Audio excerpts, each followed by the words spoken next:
asking that question simply, how do you want me to show up for this? And we go into fix it mode. You being a mindset person, like you being focused Mhm. in NLP and coaching people, like we go into this coaching mindset. Oh, I can help with that.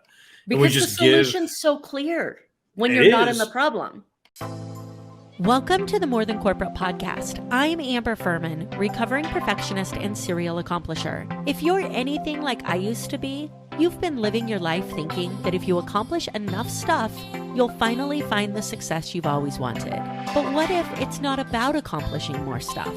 What if it's about accomplishing the right stuff? I believe you don't find success, you create it by intentionally designing the life you want and having the courage to get out of your comfort zone to live your design. I went from doing what I was supposed to do to doing what I love to do, and now I get to help others do the same. Keep listening as I chat with inspiring people who make it their mission to live their best life every day and learn how you too can live the life you've always wanted.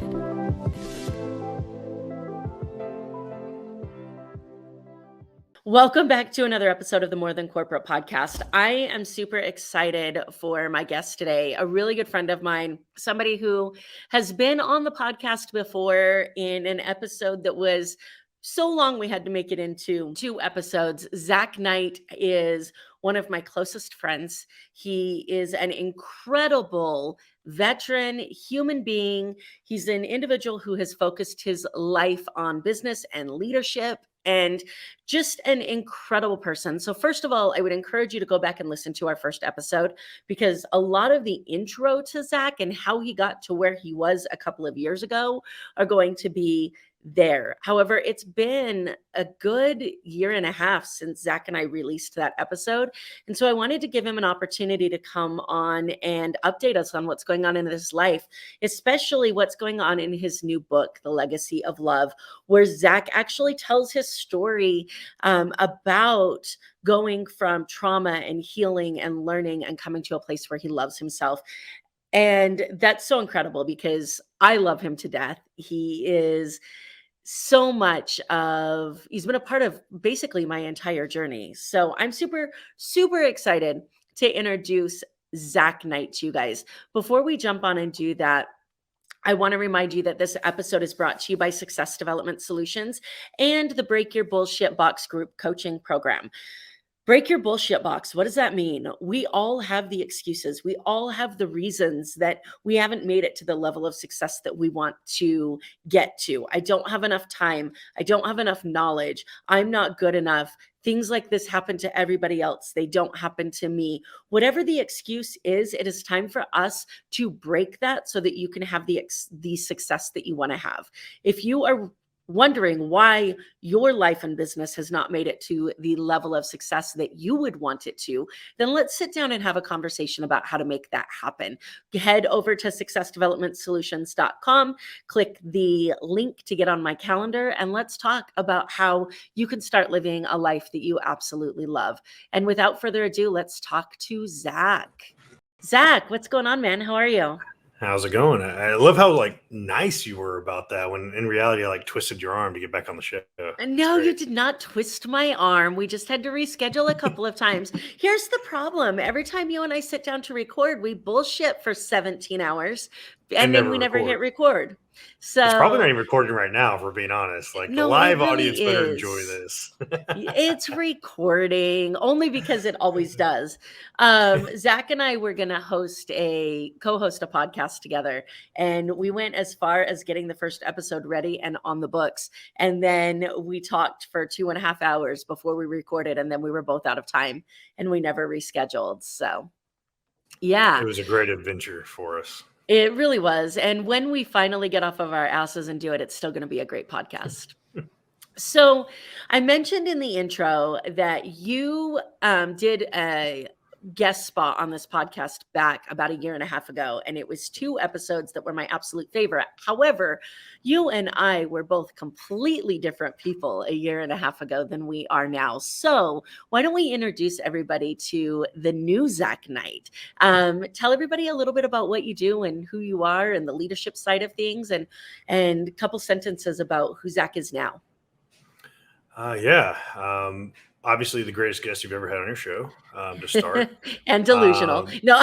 and delusional, very delusional. It was all the explosions in Afghanistan.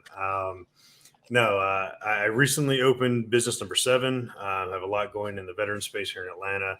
A big space of it is I was a police officer here in Atlanta, did all the fun stuff, SWAT, narcotics, and gang investigations. Left that to deploy with the Army.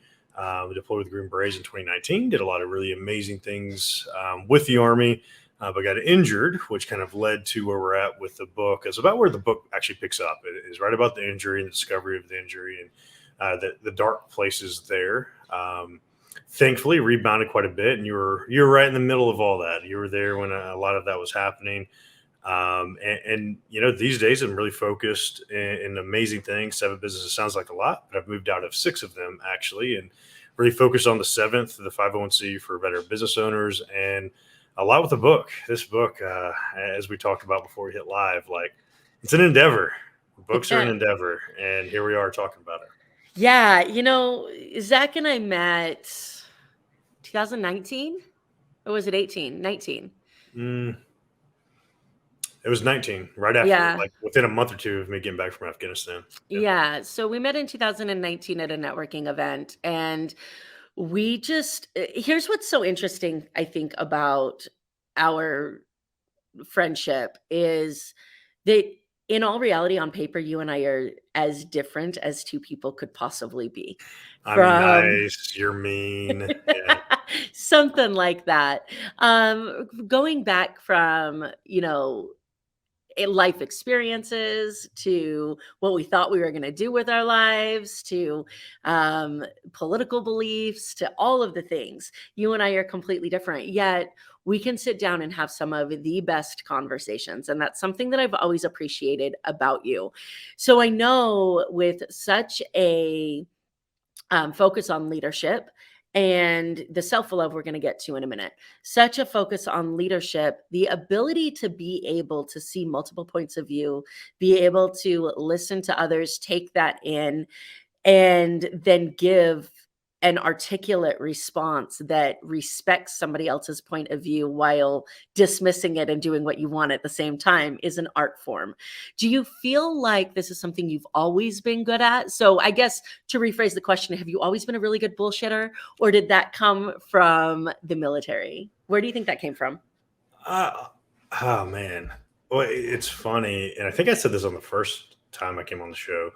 My parents, my mom specifically, always told me that she thought I was going to be an attorney because I love to argue, and I just love to be like the contrarian in the conversation. So maybe it was part of something that's happened early on, but really it was law enforcement, and you know how it is in that world. You gotta be able to think on your feet. You got to be able to think critically. You got to be able to say things that diffuse situations. Unfortunately, I happen to be really amused when they, instead of defusing situations, I say things that create a little bit more amusement out of things. But no, I think bullshitting and really being able to talk and communicate to people and with people it's a great space to be in where you can say some things that kind of steer a conversation and influence, right? That's what leadership is, plain and simple. So be able to influence conversation to get people to understand. So I would say I learned it early on in law enforcement, polished it up when I went through Dale Carnegie and got certified in the Dale Carnegie programs, and then really perfected it in Afghanistan, where in my mind, if you can say 2 words and people respond under gunfire, that's influence, that's leadership. And they don't question you. They trust you. They know which direction you're going, and they trust that direction. And when you have 40 guys assigned to you that are doing that, and you have 2 months to figure out how the hell you're going to get that type of trust with them, it shifts the dynamic of what leadership and influence really is. Yeah, I 100% agree with you. It was really interesting for me the first time that I heard somebody talk about the way boot camp is the way that it is. And for me, I always thought that when I looked at people who were going through boot camp, I saw the physical side of it. I saw that they were preparing them for the physical challenges that were going to come along. But then I talked to somebody who was actually a drill sergeant in the Marines, and he told me that he has 6, 8, sometimes 12 weeks to take people from all different backgrounds and make them trust each other so much that they would literally put their lives on the line for each other. And the only way that they could think to do that in the short amount of time they had was to give them a common enemy, which was a drill sergeant. And I think that when we take that idea as leadership and we look at the problem that we're solving for our clients as the common enemy, and we get to put ourselves not on the opposite side of a problem to them, but on the same side of finding a solution to that problem for them, it changes the way that we approach things. And I feel like this is something you've always been really good at. And we've talked about you approaching problem solving the same way. How has this impacted the way that you show up for your clients? It's funny. I'm trying to remember if it was Steve Jobs, Buffett, somebody that was one of those high-end business owners. They were in an interview, and one of the interviewer asked, one of the questions was, why is it that you're such an asshole? Why does everybody hate you? And they said that exact feedback. If they all hate me together, they're focused on a mission together. And I think that's like the best way to encapsulate things. I don't want people to hate me necessarily, but at the end of the day, finding a rallying cause. What's everybody going to get around to rally together to move forward? It's a really interesting lesson, definitely in boot camp. My drill sergeants were younger than I was by the time I joined. And I'm looking at these kids more or less, right? Mid-20s. All they know is a uniform. They've never deployed. They're in a training environment. I'm like, I was just like doing really cool SWAT stuff last week, more than you've ever done in your life. And you're going to yell at me and make me do push-ups. So it was a very humbling experience, but it also was one of those things, right? They used me as an example. They punished me extra. I got smoked because the Falcons lost the Super Bowl, and I'm from Atlanta, and I got punished for that because I had corrective action for the Falcons sucking and giving up a really great lead. Not punishment, corrective action. Of course, because we don't punish. We don't punish, no. But it was one of those that, they influenced me to influence others. And it's, that level of leadership attached to it. So it became a rallying cause attached to, if anybody was screwing something up or if somebody wasn't acting right, I'm going to handle it because then I don't get in trouble. And if you keep feeding that forward, it becomes a really big piece of like, hey guys, let's show them as a team who's the most dynamic piece here. So when you think about when you apply to business now, if you and your clients are working through something, y'all can team up together, be that guide, be that resource for them. It shifts the dynamic where there's a different level of loyalty and trust that gets developed with that, right? It allows you to everybody talks about raving fans. You have to develop raving fans, but nobody ever tells you how to do it. Well, that's how you do it. You create a uniting cause between not just you, but you, your community, your mastermind people, everybody that's in that group, right? You create a rallying cause together and you all move together. It shifts the dynamic attached to what you're all going to accomplish, but also like they keep staying part of your community because they're all banded together and it becomes a family. And that's the big shift, right? That's where the raving fans come from. It's no longer, I have this amazing client that talks me up all the time. It's like, I've got this guy I'm drinking a beer with later. Oh, he happens to pay me for this, this, and this, but like, he's my boy, right? And it shifts the dynamic for you. Yeah, it really does. I remember a coach saying to me once, sometimes my clients love me. Sometimes they laugh with me. Sometimes they cry with me. Sometimes they swear at me. At the end of the day, they always thank me. And I thought that's so powerful because I grew up never wanting anybody to be mad at me, right? Which I know that so many people listening to this podcast felt the same way. Yeah. And I would go out of my way and give up the things that I wanted in my life to please other people. And I saw a meme maybe a year ago, and it was a complete empty room with white walls, like laboratory white walls. And it said, this room is full of all the things that the other people's opinions have paid for you. And I thought, well, fuck, right? So when you have that person that you're working with as a coach or a mentor or a leader that continues to get in their own way, because of this people pleasing. And this is transitioning a little bit into your book, because kind of that bottom line is a lot of times people don't love themselves enough, so they need other people to love them, and that shows up as people pleasing. So where did you start in starting to fill yourself with enough love to where other people's opinions didn't matter to you? It's a great question, and I don't know that it correlates for me, to be honest. To me, there's a difference of loving myself enough to not let somebody else's opinion impact me, compared to caring about others people's opinion completely, right? So it's not that I don't care about opinions, and it's funny. This book, I still owe you a copy because Amazon logistics suck these days. But it's one of those. This book, like it starts off with me talking about being terrified, and my story, and I do. I tell every bit of it, and I go hard in the first 20 pages, 15 pages. The intro is a little bit lengthy, but I go hard, and it's setting up like, hey, this is me. This is who I am. This is what I've done. And if you love or accept me, cool. If you don't, cool. That sucks. And I hate being judged. And I had a couple breakdowns of concern attached to it wasn't that I cared what people thought about me. It's that I was worried if people thought a certain way about me, how would that impact the ventures I'm involved with? The 501c I'm just launching? Are people not going to want to do business with me? Am I going to lose clients? Am I going to tar my clients' relationships because they're dealing with me and I'm this guy now? So it wasn't that I was worried about the impact of myself. It turned into being worried about the impact of others attached to what I was doing.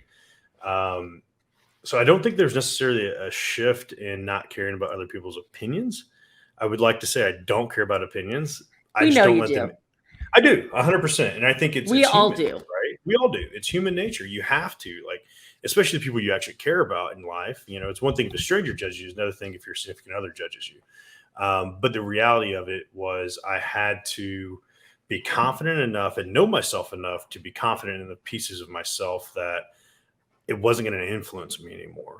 You know, I want to be a people pleaser. It's one of my saboteurs. There's a great assessment about your saboteurs, and being a people pleaser is my top saboteur as well as a high achiever. So my high achieving is I have to have mass success, and I see mass success through pleasing other people. And if I'm not pleasing other people on a high level, I'm not feeling fulfilled.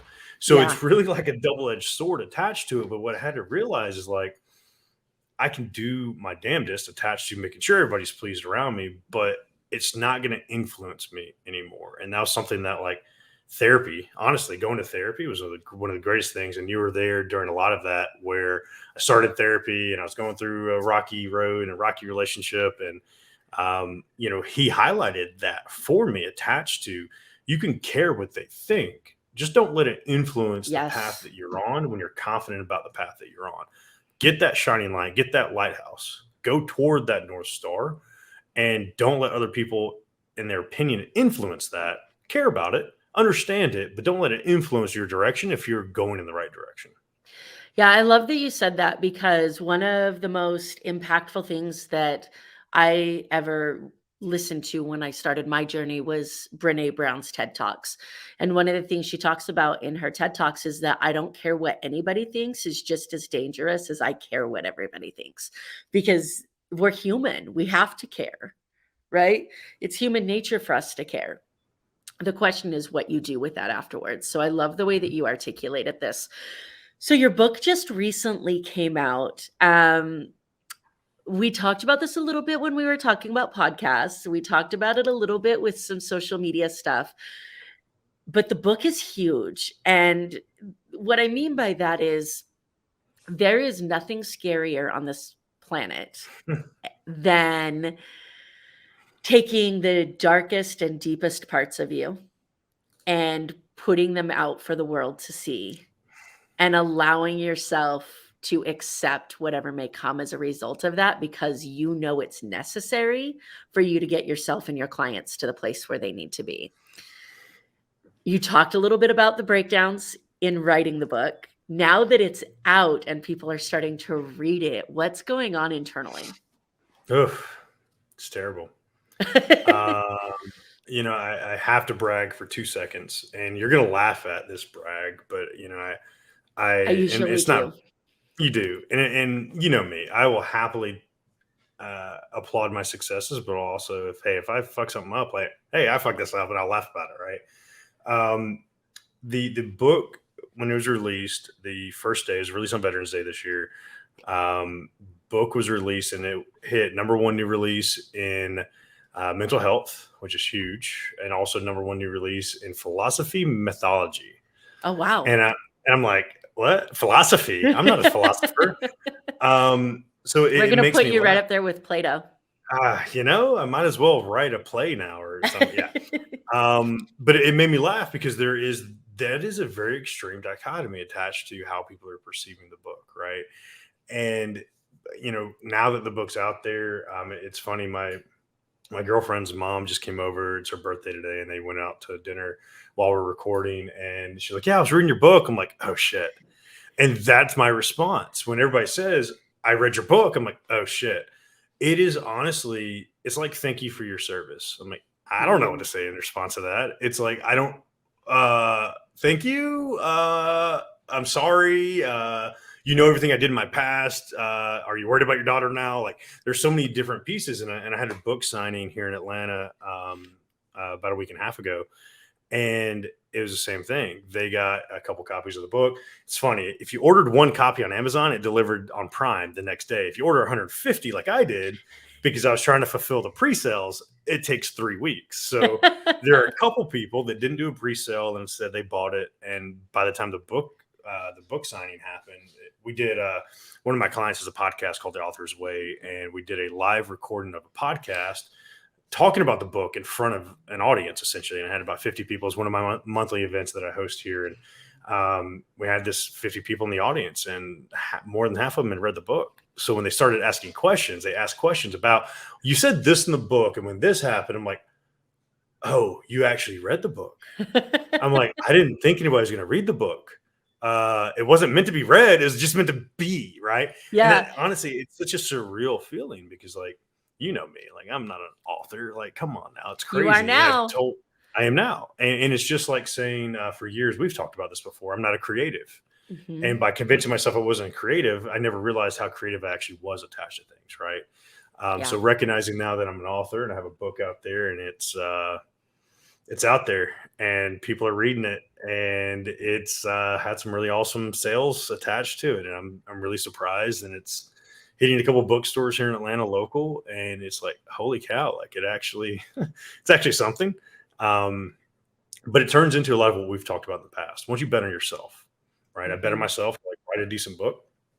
It was a book that needed to be written. It was not the book I intended to write, but it was a book that I felt needed to come first, and people are responding really well to it. And a lot of the feedback I'm getting is that they actually have a higher level of respect, knowing what I've been through Mhm. and still coming out on top and doing what I'm doing and still giving back. And a lot of my clients that have read the book, they've been clients for a year and a half since I moved back to Atlanta. And they're like, I have so much more respect for you knowing all this happened 18 months ago. And you're going through all of this while helping me build this, and this. Like, how the hell did you do that? I'm like, well, it wasn't about me. I focused on you. And I avoided a lot of the bullshit that I was dealing with, which is a whole different part of this conversation. But it's surreal. It's a really long-winded answer to say, holy shit. And Yeah. it's been so. Well, and here's what's really interesting, and I'm going to go out on a limb and say this and know that you are at least like 13 states away, so you can't physically slap me. I know a lot of people. The reality is, when I met you, you and I were both in places, we're in different parts of our healing journey, but I feel like we were both in a place where we weren't ready to let people in completely yet. And so we approached life with this bulldozer, get the fuck out of my way attitude, right? We approached life in this, I'm going to figure it out. I'm going to get it done. And then to see you embrace a softer side and to know that we've both made it to the other side of that, where we don't have to be the bulldozers. We get to show up. We get to be of service to others. We both still have that inner tiger that'll come out and fuck with you if you get in our way, right? But we don't lead with that anymore, which both of us did when we first met. And you couldn't have written this book if you were still the person that you were a year and a half ago, which I think is what impressed me the most about it. And it's interesting as you say that. Honestly, when we met, I was still oblivious. I hadn't even entered into the healing process yet. I was still avoiding it. The skeletons were still locked very tightly in the closet, and I hadn't started going through the true downfall of. And we've talked a lot about vulnerability in the past, and I thought vulnerability was just being able to talk about Afghanistan. It was talking about the operations, losing the guys, planning the stuff that got men killed and families broken.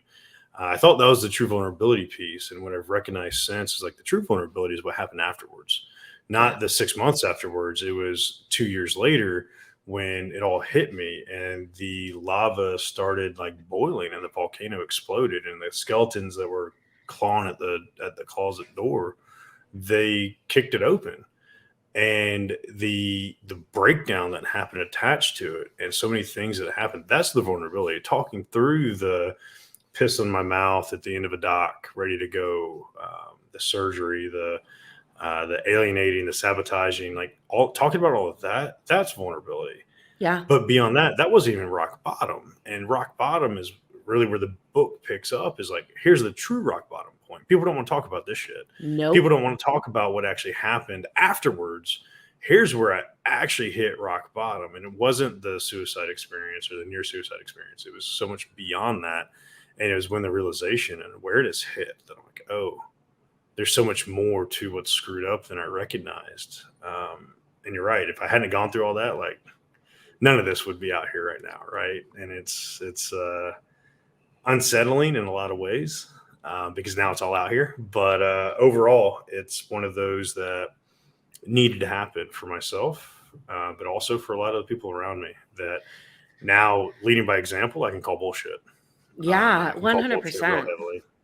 And it allows you to connect with a higher level of business owner and entrepreneur as well. And by higher level, I'm not talking about putting people on pedestals. I'm just talking about the amount of success that they've experienced, because you can only get so far with a bulldozer mentality. Eventually, you need other tools and resources to build, and excavate and do what you want to do. It was really interesting for me when I realized this, which is actually a fairly recent realization for me, that I had led with that. And I didn't, going back to your rock bottom, I say the same thing to people so many times. People think that the loss of my dad would be my rock bottom. And it wasn't even close, because I had 15 years after the loss of my dad before I hit what I would consider my rock bottom. And it was the moment that I quit running from all of the problems and like faced them. And you put it perfectly, saying when you realize there's so much more that needs to be dealt with than you ever could have imagined, all of a sudden you have this choice. I hate it. Hate. I'm going to use the word. I hate it when people say to me, I survived because I didn't have a choice. I want to drop kick them, because there are a lot of people who had a choice and they made the other one. And we are here because we made the choice to survive and to thrive and to get on the other side of that. And I really feel like that idea of I didn't have a choice takes away the power of how amazing we are for making it through the things that we made it through. It's an interesting piece to unpack on that, right? There's a phrasing that I use that you hate, and we've argued I'm getting better with it. We've argued about it so much. A phrasing I use is having the awareness and the realization. Finally, my turning point was realizing I'm broken. I talk about it quite a bit in the book, and using that phrasing, I am broken. And it's not that I as a whole am broken, right? It's not that I'm irreparable. You look at a lot of people talk about integrity being a value and a virtue. And the realization is integrity isn't what a lot of people define it as. Integrity is actually operating as a whole, right? Mhm. If you take one spoke out of a bicycle wheel, well, it no longer has the integrity to maintain what it was designed to do, right? So understanding like the broken piece for me was that I was lacking integrity with myself, attached to what I really could be as a whole. It is a really interesting shift, but it was empowering. You talked about not feeling like the power attached to, and the empowering piece attached to the decision making process. And in reality, that's what it was. It was as simple as deciding to take action. I had the realization that I was broken. A lot of things led to that, and it wasn't a defeatist mentality. And for a lot of people, it won't correlate. But for me, Mhm. it's one of those like I had the realization I was broken, but as a man and the male mentality, the alpha male mentality on top of that, we fix things. And if you Yeah. don't realize something that's broken, you'll never take the action to fix it. So when I had that realization, it was actually a very, very empowering thought of like, oh, that's broken. Cool. Now I can fix it. And I actually got really excited about that because like I now know I can do something about it. Whereas before I had zero awareness attached to what was happening, what was wrong, why I couldn't correlate, why I was sabotaging things, why I didn't have relationships, why I couldn't be happy. And I didn't understand that it was because something in my mind was broken and I could fix it. So I started Yeah. filling myself with those pieces. And that was so empowering to me. That truly shifted the dynamic of the healing process. What's so interesting about this, and I'll tell the story here in just a second, but what's so interesting about this is the fact that we're all going through our different journeys at different times, and different things trigger us at different times. And this is where relationships go up and down because we often forget to step into what the other person is going through instead of arguing against them. And to back up just a little bit, it was You are an probably attorney. That's like I what you're know. good at. It's true. It's the reason that I connect so well with the bullshitter in you, because that's what we do, right? Um, to go back about a year, I remember the moment that you told me I just realized that I was broken. And what was so interesting about that is I had just realized I wasn't. And it was the same thing. It's just that I realized that I had allowed myself to show up in situations expecting people to fix me. I had allowed myself to show up in situations where I completely gave away all of my personal power because I would get in a room with somebody, and instead of showing up as the badass, amazing human being that I am that always brings something great to the table, I would shrink. And I know you saw it so much. I would walk into a room and I would completely shrink. And it was because I saw myself as somebody who needed to be fixed. And I had just moved past that and realized that I could allow people to teach me without feeling like I needed them to fix me. And then I get on this call with Zach and he says, I just realized that I'm broken. And I'm like, don't use that word. You're not broken, right? Because I had just gone through this. Well, what it did was it caused him to say, what the fuck are you lying to me for? Right? Like all my for the last little bit, everybody's been lying to me and telling me that I'm okay. And like, I'm telling you, I'm not okay. And I think what's really cool is the ability when we step back and really analyze that situation to step outside of how we define words and step into how somebody else defines them so that we can understand how they're feeling, even if we disagree with it. Because when we understand it, we can then help them through it rather than just trying to convince them that they shouldn't feel the way that they feel. And it's funny. I remember this conversation between us so well, and that's 100%. Like words are so powerful, and speaking powerfully, communicating powerfully, is something I think we both do really well in our own respects. Where words mean so much, and even looking at like the pure definition of broken, it's just simply defined as having given up all hope and despairing, right? And recognizing like I was at that point, I'd given up all hope, Yeah. but I could take the action attached to shifting that. And a big piece of what you talked about is I felt like I'd been lied to by everybody. Going through the surgery, the nerve damage in my arm, it was so infuriating how many people told me it would all be okay or I'm okay, nothing's wrong with me. Yeah. And I couldn't tie my shoes. And my immediate response was, then come fucking tie my shoes for me. If you think I'm so okay, come tie my goddamn shoes. And I would get so mad about it every time. Oh, you're fine. You're good. Don't worry about it. You'll be fine. You'll be fine. You'll be fine. Well, fine as a word in itself is not a powerful word. It is a very really soft not. word. It's a garbage word that we need to get rid of in our dictionary. And when people tell you you're fine, I know they meant well, but I wasn't in a mindset to accept that meaning well piece and accepted it for what it was. It was a lie, pure and simple. Like they didn't mean it to be. It's a nice little white lie. But the reality of it is, even to this day, like my arm hasn't healed fully. I can't play golf. I can't ride my motorcycle. I can't do things I couldn't do before. So the reality of it is, like, I'm not going to be okay as far as that arm goes. That is not going to heal to what it was before. What it doesn't mean is I can't rediscover different things or discover new things that further enhance the capabilities that I didn't even have before. One of those being the piano and picking up, learning how to play the piano. I have fingers that are numb and that won't work, and my hand cramps, and I get super frustrated. And we had a storm here last night. My elbow is hurting, and like there's so many things attached to a level of frustration. But the grace that I now have with myself is I can play the piano, and it's all based off of this lack of capability that was perceived by myself, and being so angry at other people that I shifted that rhetoric. Oh, I'm broken. Okay, let me show you how unbroken I truly am, or how I will be. And disprove that I wasn't fine. I'm so much better than fine.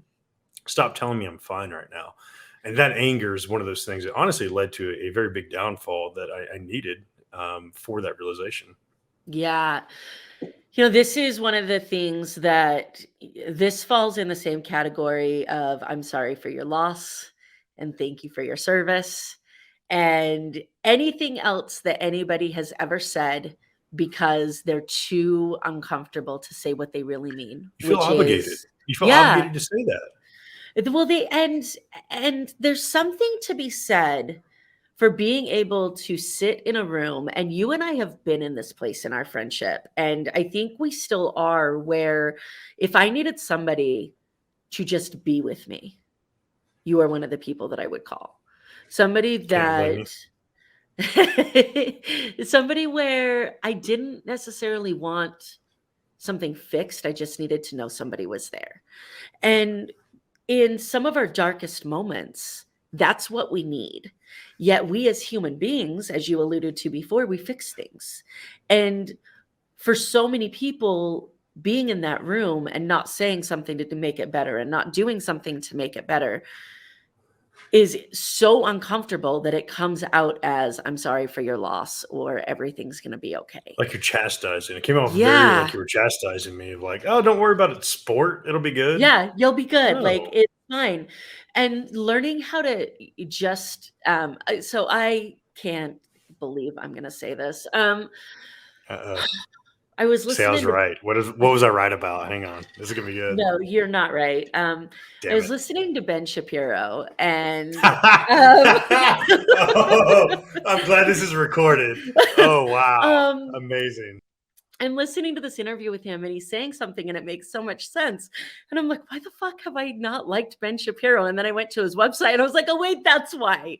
But he was talking about these interactions he has with his wife. And he says, my wife will come to me, and she started to learn that I am a problem solver. And so she'll come to me and she'll start talking, and I'll be like, wait a second, before you start, is this I need a solution conversation, or I need you to listen and say nothing conversation? And then I know how I'm going to show up to that. And the ability to say this of, how do you want me to show up in this relationship? Am I the friend? Am I the coach? Or am I the brick wall that you need to talk to right now with no response because you just need to get some things off of your chest and then you're going to be okay? The ability to show up the way somebody else needs you to instead of the way that you need to feel less uncomfortable is a game changer when it comes to relationships. So if anybody ever wants to hear me say Ben Shapiro said something smart, this is the only time it will come out of my mouth. And I want to say we had this conversation at one point, but it's a great realization that I had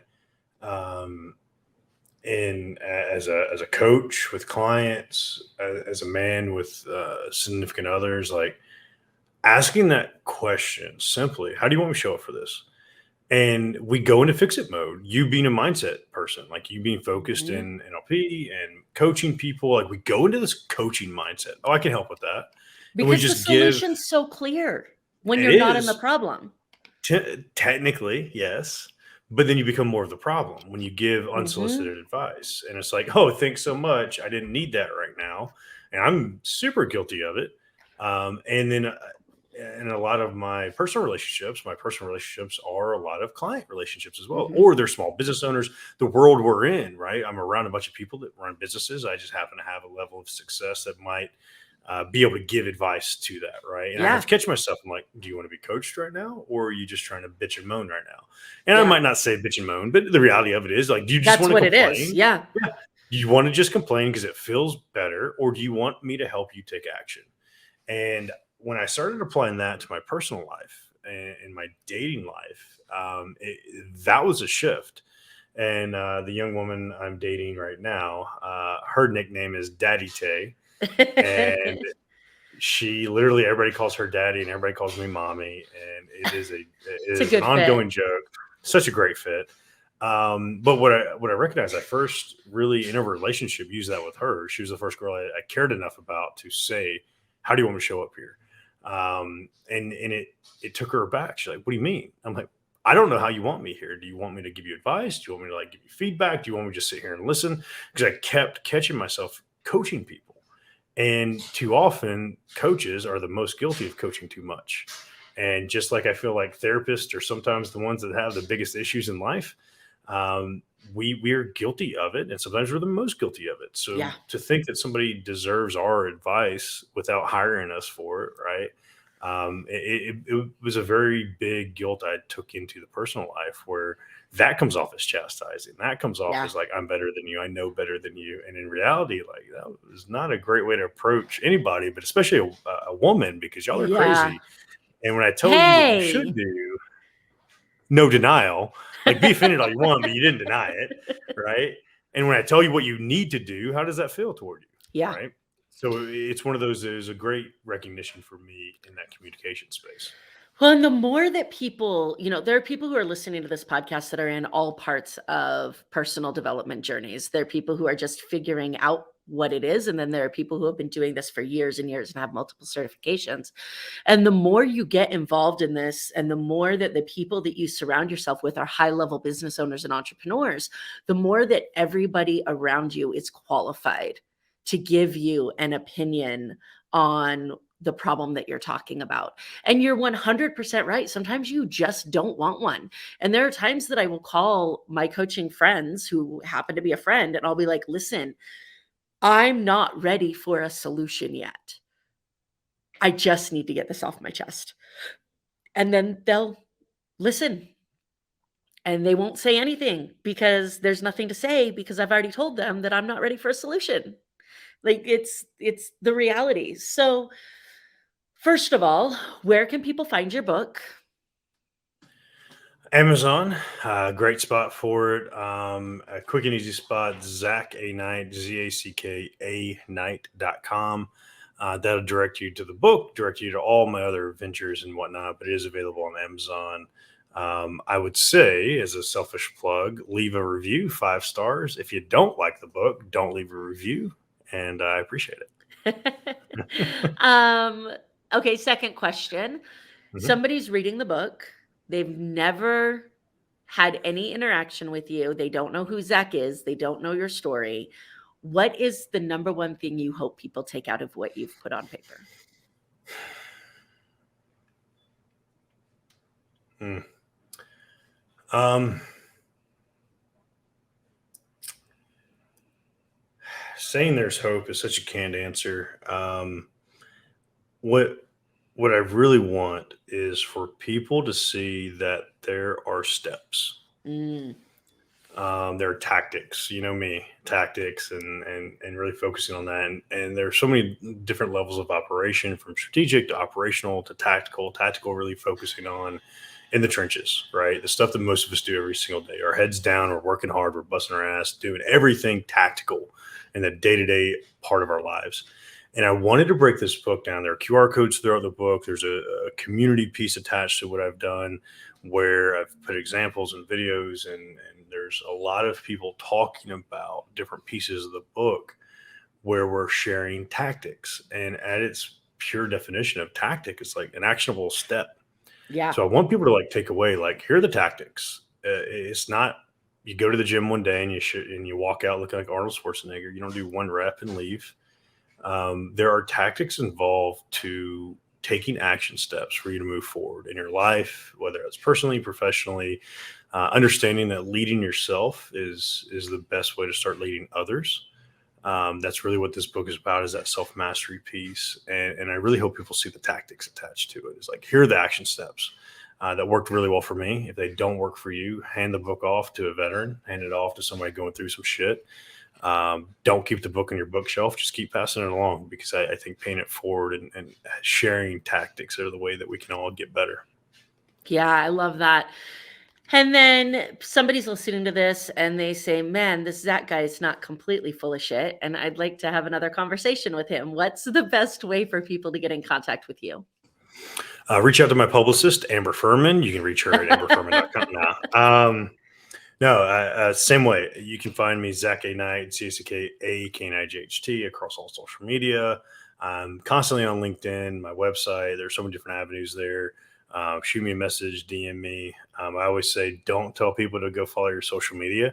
It's like the worst call to action ever. And I teach clients, don't do that. So that's the possibility. You can find me and see what I'm doing across all of those pieces. But the reality of the situation is, like, go to my website, go to beatacticalleader.com, go into the community space.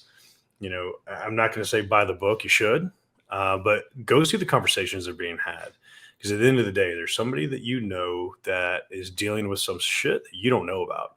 And they need to see the conversations. They need to see that they're not alone. They need to see the pieces and the tactics attached to what we're all going through right now to be better in general. So the big piece is, go to the website, join the group, join the conversation, and be a part of something that's moving people forward. I love that. All right. Before we wrap up, I have to ask, I mentioned to you before we went on, and I think that I also mentioned in the intro, that I used to ask people on this podcast what their definition of success was. And that recently shifted because I realized that everybody has an individual definition of success, and that's great. And we get to focus on that. However, for every definition of success we have, everybody also has 17 different excuses in their bullshit box of why they can't achieve that success. So I want to know, for you, what was the most surprising excuse for you that you uncovered along your journey that you didn't realize you were using as an excuse? I talk a lot about betting on myself, and I talk a lot about loving me some me, right? I make a joke out of it almost. The reality is, the excuse I use the most that I didn't recognize is that I didn't love myself. And in the first couple paragraphs, I talk about the legacy of love. It's not a Nicholas Sparks book, right? It's not a love story about falling in love with your true person. It's about falling in love with yourself again. And I think the biggest piece, and for me, honestly, falling in love with myself for the first time and recognizing different pieces. So for me, the biggest excuse that I didn't recognize is that I truly didn't love myself, and I couldn't look myself in the mirror, and I couldn't see myself even contemplating what success was, nonetheless living what success was. And until I had that realization that I truly didn't love who I was and what I was about, and wasn't in alignment with who I needed and should be, I knew I couldn't find a level of success. So for me, it was just simply like, the excuse was I didn't deserve it.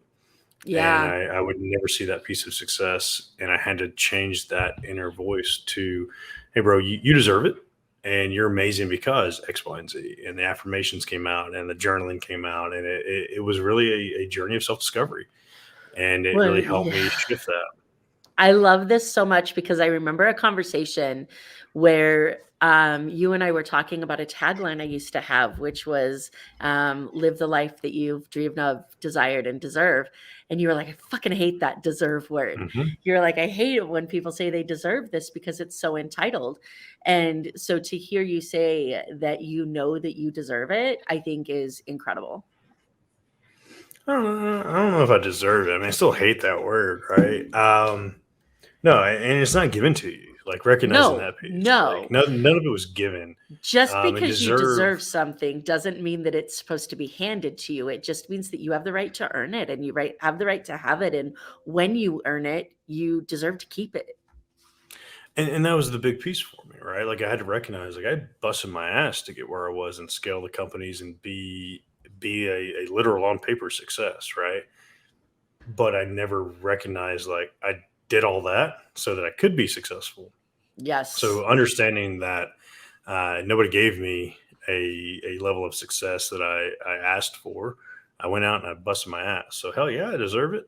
Yeah, Hell yeah, at this 100%. point, like I'm putting in the reps, right? And I'm going to keep putting in the reps. And that's the big piece is wanting to live life long enough to put in the reps. I love it. Zach, thank you so much for your time. I really appreciated it. It's been great to catch up with you. It seems lately, with as busy as we both are, that the only time we seem to be able to have a conversation is if we're recording. So we may need to do this a little bit more often. Yeah, be blessed. Your greatest guest ever has come back. So y'all are welcome. Now, joking aside, it's always a pleasure. I love talking with you about this stuff because you're the one that has bopped me upside the head long enough that I kind of finally go in the right direction. So thank you for all the concussions. And, You're very welcome. And thank you for having me. It is not a one-way street on the concussions for sure. We have definitely had some real conversations.